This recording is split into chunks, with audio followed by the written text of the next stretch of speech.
Bernie gets so bullied and I'm sick of it. Yeah.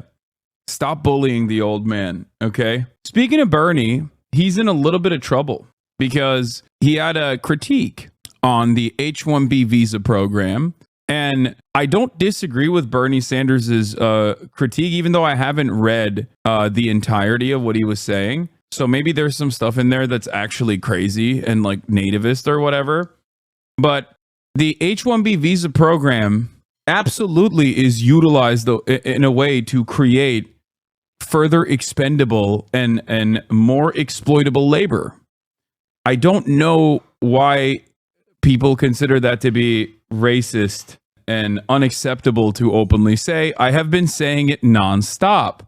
I haven't stopped saying that as well. So I don't know why people would get mad at Bernie Sanders also saying it, because that is the object of, that is the purpose of this program. Of course, once again, anything that the government does is going to be packaged in a way that makes sense. So the H-1B visa program is going to be packaged as though this is a way to offer citizenship to the best and brightest all around the globe. And there is certainly some truth to that as well, right? That is true. But that's just spin at the end of the day. The reality of the matter is we destroy the global south, and then we take advantage of all of the highest achievers globally by creating an immigration structure where we take educated workers in an effort to displace the American workforce, because those guys will, due to the currency exchange rate, especially if they're sending money back home, which there's nothing wrong with, by the way. It's fantastic. That's why economists that are not ideologically on board with the way I see the world will say this is a win-win. Okay, even though I also consider it to be a win-win. Due to the currency exchange rate, they are oftentimes interested or willing to take on jobs at a pay cut. But more importantly than that, if an H-1B visa worker loses their job, they get deported.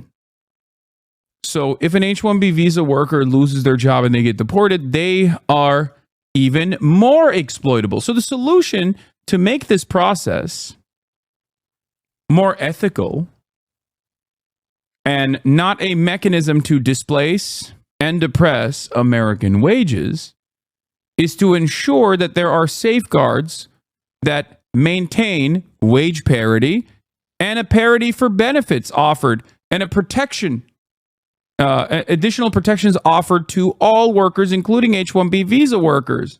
Protection from deportation, for example. Now, if you were to do that, then that makes sense.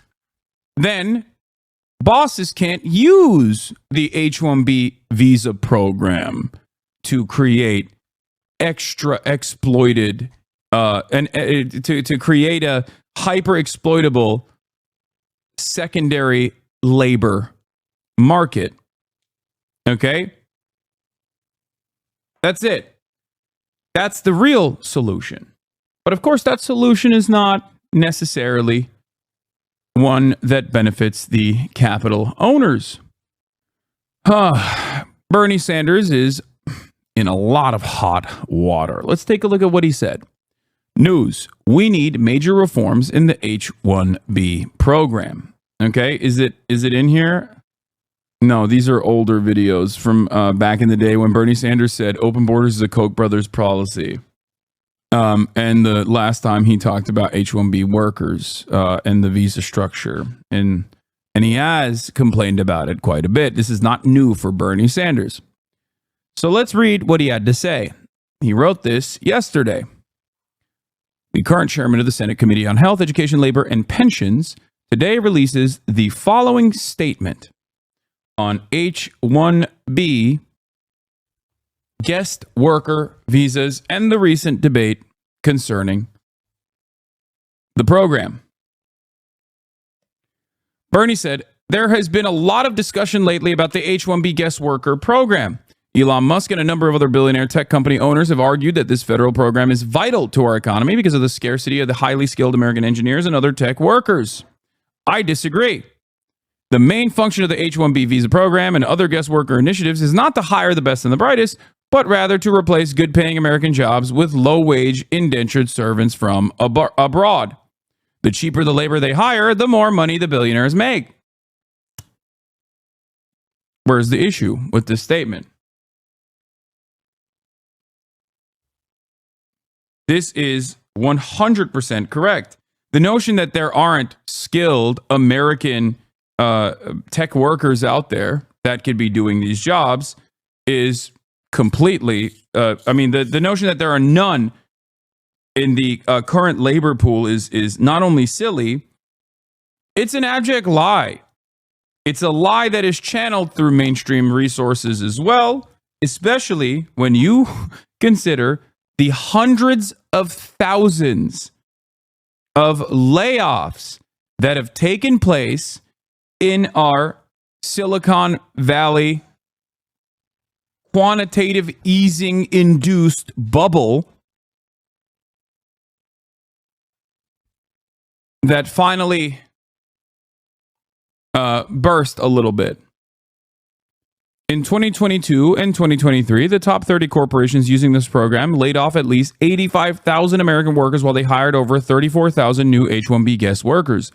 There are estimates that as many as 33% of all new information technology jobs in America are being filled by guest workers. Further, according to the Census Bureau data, there are millions of Americans with advanced degrees in science, technology, engineering, and math who are not currently employed in those professions. If there is really a shortage of skilled tech workers in America, why did Tesla lay off over 7,500 American workers this year, including many software developers and engineers at its factory in Austin, Texas, while being approved to employ thousands of H-1B guest workers? Moreover, if these jobs are only going to the best and brightest, why has Tesla employed H-1B guest workers as associate accountants for as little as $58,000, associate mechanical engineers for as little as $70,000 a year, and associate material planners for as little as $80,000 a year? Those don't sound like highly specialized jobs that are for the top 0.1%, Musk claimed this week. If this program is really supposed to be about importing workers with highly advanced degrees in science and technology, why are H-1B guest workers being employed as dog trainers, massage therapists, cooks, and English teachers? Can we really not find English teachers in America? Let's be clear. To the extent that there may be labor shortages in our country in some highly specialized areas that need to be filled by employees from above through the H-1B program, we must utilize this program as a very short-term and temporary approach. In the long term, if the United States is going to be able to compete in a global economy, we must make sure that we have the best educated workforce in the world. And one way to help make that happen is to substantially increase the guest worker fees large corporations pay to fund scholarships, apprenticeships, and job training opportunities for American workers. This is something that I have advocated for from my first days as a U.S. Senator. Further, we also must significantly raise the minimum wage for guest workers, allow them to easily switch jobs, and make sure that corporations are required to aggressively recruit American workers first before they can hire workers from overseas. The widespread corporate abuse of the H1-B program must be ended. Bottom line, it should never be cheaper for a corporation to hire a guest worker from overseas than an American worker. Mr. Musk, Mr. Ramaswamy, and others have argued that we need a highly skilled and well-educated workforce. They are right, but the answer, however, is not to bring in cheap labor from abroad. The answer is to hire qualified American workers first and to make certain that we have an education system that produces the kind of workforce that our country needs for the jobs of the future. And that's not just engineering. We are in desperate need of more doctors, nurses, dentists, teachers, electricians, plumbers, and a host of other professions. 30 years ago, the economic elite and political establishment in both major parties told us not to worry about the loss of blue-collar manufacturing jobs that would come as a result of disastrous, unfettered trade agreements like NAFTA and permanent normal trade relations with China. They promised that those lost jobs would be more than offset by the many good paying white collar information technology jobs that would be created in the United States. Well, that turned out to be a big lie. Not only have corporations exported millions of blue collar manufacturing jobs to China, Mexico, and other low wage countries, they are now importing hundreds of thousands of low paid guest workers from abroad to fill the white collar technology jobs that are available. At a time of massive income and wealth inequality, when the richest 3 people in America now own more wealth than the bottom half of our country, and when the CEOs of major corporations make almost 300 times more than their average workers, we need fundamental changes in our economic policies. We need an economy that works for all, not just the few. And one important way forward in that direction is to bring about major reforms in the H1-B program. Now, of course, what's interesting about this process is that because the H1-B worker structure benefits capital owners, both the Democratic Party and the Republicans will end up defending it. They will defend it because, not because they are, nice, or because they want immigration into the country, or because they love, the idea that America is a land of prosperity for the migrants that are coming in here, well-educated migrants that are coming in here to work these jobs. They only care because, once again, there is additional exploitation, which means that profits will go up because it means that you can depress wages further. Okay? So that is the real reason.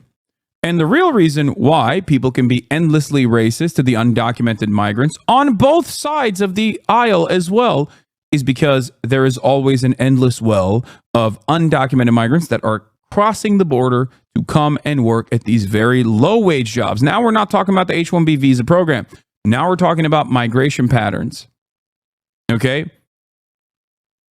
And the more people take a reactionary stance towards migration from either party, the easier it is to dominate them. And the more you dominate them, the more you dehumanize them, the easier it is to exploit them. There will never come a time where, no matter how cruel the border policies are, where people from Guatemala, people from Mexico, people from El Salvador, and many other places are not going to seek refuge in the United States of America. They will always come to the United States of America because of what we have done to their countries. We've destabilized them. Okay? Classy if you're rich, H1B, trashy if you're poor, undocumented. Most of this argument from the right unironically stem from white nativist anti-immigrant stances. They think Indians and the Chinese are lesser than they are. Okay? They get mad that Indian workers and Chinese workers are replacing them. But they would get mad if it was Polish workers as well. Trust me. Because there is a real, beyond the white supremacy, there's a real anger and resentment that people feel that they misdirect towards their fellow workers.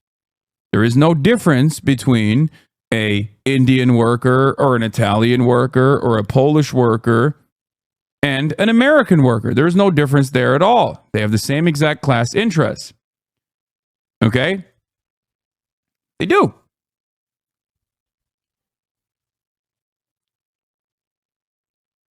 It is always the systems that are designed in a way to pit you against the Indian or Chinese H-1B visa workers. Just so you understand. Megaphonic says, my read of this is that two things to be true. Bernie's right in pointing out the inherent exploitations of the existing H-1B system and providing common sense reforms to fix them, while also being wrong to make a nativist adjacent argument about it. Americans should get jobs first instead of just welcoming immigrants as Americans. It feels incongruous for him to support easing immigration restrictions while making this argument. Yeah, the only part of this that that comes across as like a little, I mean, if you're hypersensitive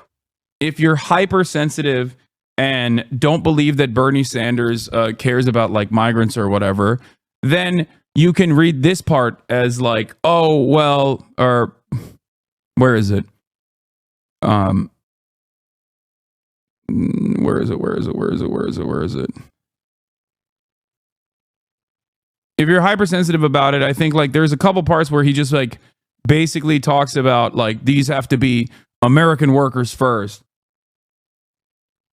How is Americans should get the jobs first a little nativist, bro? But I don't think it is. I don't think it is at all.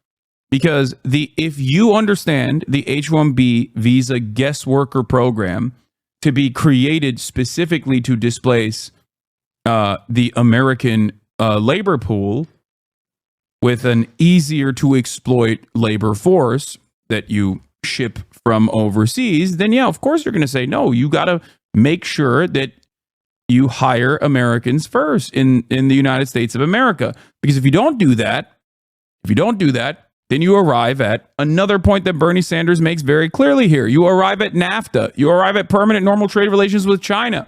He's absolutely right about that. We talk about how American manufacturing was gutted and destroyed. We talk about the ghost cities in middle America, where places that relied on one corporation basically dominating the town and being its lifeline, only to leave that town and leave it desolate as a consequence. And they leave that town because they ship the manufacturing jobs overseas. And at the time, the way that this was packaged by liberals and Republicans, who are also liberal alike, was to, one, on the Republican side, this is great for our profits. This is great for our profits. This is going to do free trade. This is incredible. This is an incredible opportunity. And for the liberals, the argument was, well, we're helping these countries. Now, of course, in most circumstances, American dominance continues, and therefore, those countries are not able to take in the foreign capital and use it to their advantage. China is the one exception to the rule, and we have never forgiven them for it.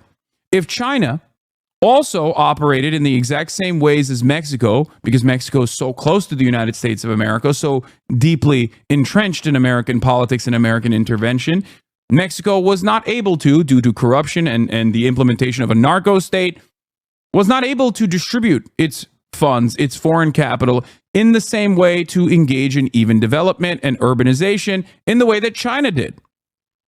China, due to being seen as a counter to the potential Soviet regime with the Sino-Soviet split and a multitude of different factors, was able to take in that foreign capital and evenly distribute it amongst this population through central planning.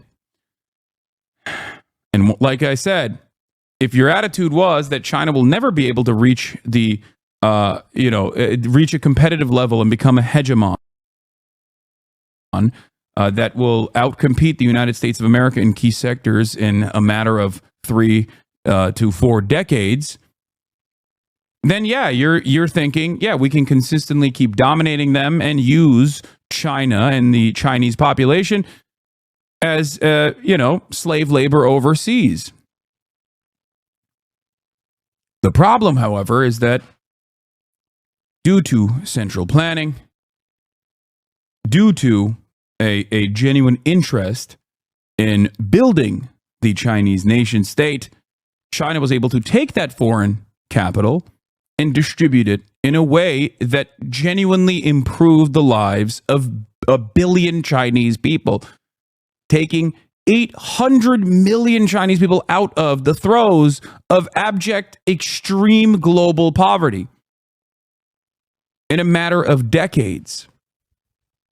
This is unconscionable, and it is completely unacceptable, and that is the reason why we are already in the throes of a second Cold War, this time against the red threat of China.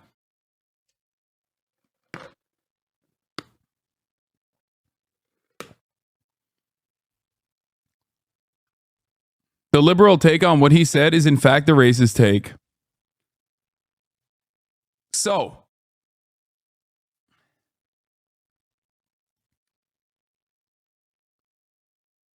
my attitude on this has always been that there is enough wealth to go around, whether it be through the H1-B visa program, whether it be the processing and documenting of the 10 million plus undocumented migrants that work in the agricultural sector, in the construction field, and create wage parity for them so that they are not used as an endlessly replaceable, hyper-exploited second labor pool, a permanent underclass that is used against the documented U.S. labor force.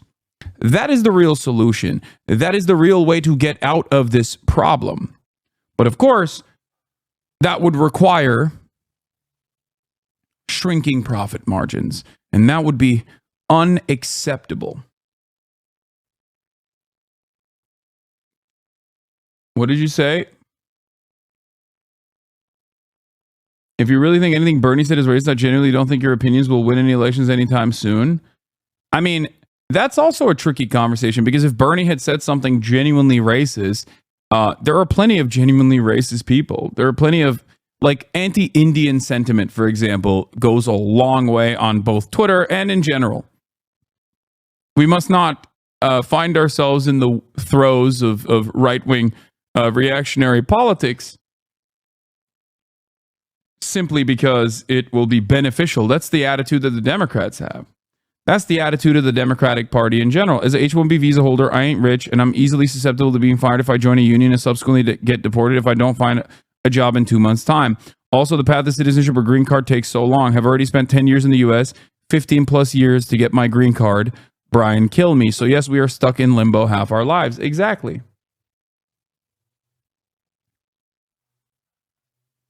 This is the reality of the H-1B visa guest worker program. This is what it is. This is the reason why H-1B visa workers are seen as really valuable alternative. Once again, do you think Bernie is nativist under the cover? No, I don't. I don't think Bernie is a nativist under the cover. Like, I don't think he's like secretly a racist guy who's like, I do not care about the Indian workers.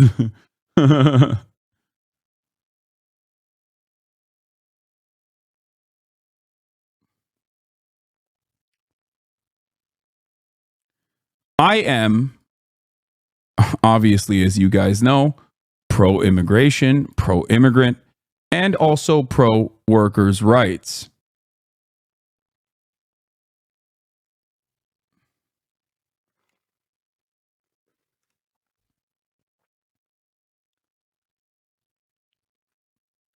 The problem is, most people cannot see beyond the neat little confines of American capitalism. So if you cannot envision a world where capital dominates, you cannot understand my advocacy. And if you cannot see past the point of capitalism, if you treat capitalism as though it is the norm, as though there is no other alternative, or the alternatives are far worse and far more deadly, far more devastating, then yes, of course, you are going to constantly look for bandage solutions. And those bandage solutions are going to always be right-wing reactionary. If you cannot envision a world where the American criminal justice system is dramatically changed, right? Where we focus on rehabilitation rather than incarceration, where we try to solve the underlying material inequalities where crime manifests, then yeah, you're going to be like, crime is out of control. We have to do something about it. You're going to have the shaky Gurga, Uncle Jenk attitude on crime. You're going to say, there's crime everywhere. We got to deal with it. We got to deal with it. How do we deal with it? Well, through more apprehension, more detention, more draconian measures, please. I look to the past 200 plus years of American history and American attitudes towards crime and punishment, and I see an abject failure of that kind of attitude. America has some of the worst crime and punishment systems on the planet. One of the worst, one of the most inhumane structures for criminal punishment. Sure, we like to think highly of ourselves and say, well, at least we're not caning people like they do in Singapore or Malaysia, right? We don't have corporal punishment, but we still torture the overwhelming majority of criminals under the overwhelming majority of convicts, overwhelming majority of criminals under our criminal justice system. We punish them excessively. Okay? We don't hang people. We don't shoot them. We're not barbaric. We don't decapitate them. We don't behead them. That is barbaric. We simply find other alternative methods of execution. Well, it's still capital punishment at the end of the day, a practice that has been banned in many other comparable OECD nations.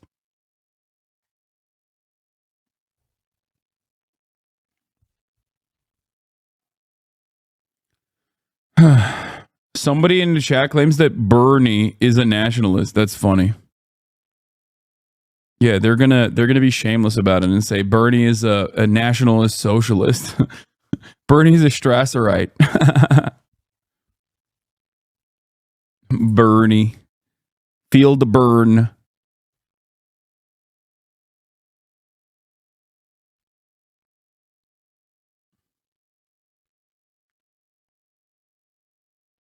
Not to mention that the U.S. is responsible for a lot of the third world violence, both directly and indirectly. Absolutely.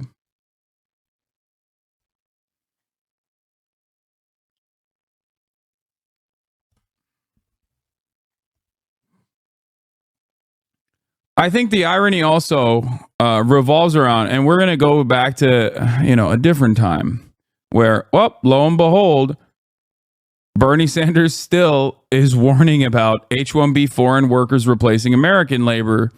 Let's take a look. Corporations whose main argument is, we just can't find Americans to do this work, and we just need to go all over the world to bring people in. If you listen to them, they will tell you two things. First, in terms of low-skilled jobs, they say they need foreign workers to do the jobs that Americans just won't do.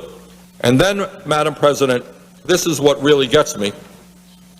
They tell us that they need more H1-B visas because Americans are just not smart. I do see a lot of myself in Bernie, I'm not going to lie, where people constantly misunderstand his position, yell at him endlessly, and act like he's brand new, act like he's behaving brand new, and then you go back in time, no matter how far back you go in time, he literally is saying the same exact things. Okay? It's just like, they'll be like, oh, Bernie, why are you acting so brand new about this? Oh my God. And it's ironic. Like, I can't, in good conscience, understand how so many liberals are chirping at Bernie Sanders over the H-1B visa take, okay, claiming that this is racism, claiming that this is white nationalism, when those very same liberals, not that long ago, before the election, were hyping up Donald Trump's border bill that Joe Brandon was pushing. So which is it? It makes no sense. On the one hand, these guys are like, we got to do border control. We got to kill these migrants. We got to kill all of them. We got to kill every Mexican in the country. What are you doing? I'm a Democrat, by the way.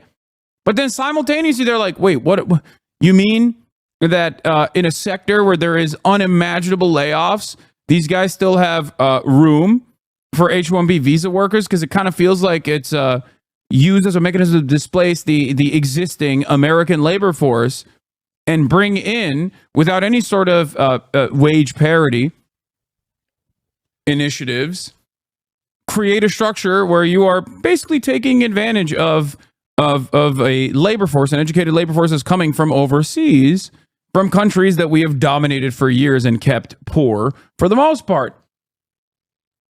And it's odd. It's odd to take this approach where you're like, we have to start killing Guatemalan immigrants at the border, and then simultaneously say, Bernie is the real racist. Here's an example of this. Here's a prominent example of this from prominent liberal, not even prominent, but just like a liberal that loves complaining. Kentuckian Melanconiste says, liberals calling Bernie anti-immigrant for correctly pointing out that corporations love H-1Bs because it lets them exploit immigrant workers is real rich considering how ready and willing, yada, yada, yada. Armand Domaluski responds and says, we're calling Bernie out because he, A, explicitly lies about the program, saying it covers cashiers and dog walkers, and B, he parrots reactionary arguments about immigrants cutting American wages, which is a flat-out lie. Not that long ago, only a couple months prior, he says, Kamala Harris ended the Trump border crisis. The audacity, barbarism critic says, the audacity of these fucking libs have to pretend they weren't repeating right-wing border crisis bullshit and promoting Donald Trump's immigration bill not 2 months ago. I wonder what's worse for immigrants, reforming the H-1B program or shutting down the border. They truly expect none of us to have a longer memory than Dianne Feinstein.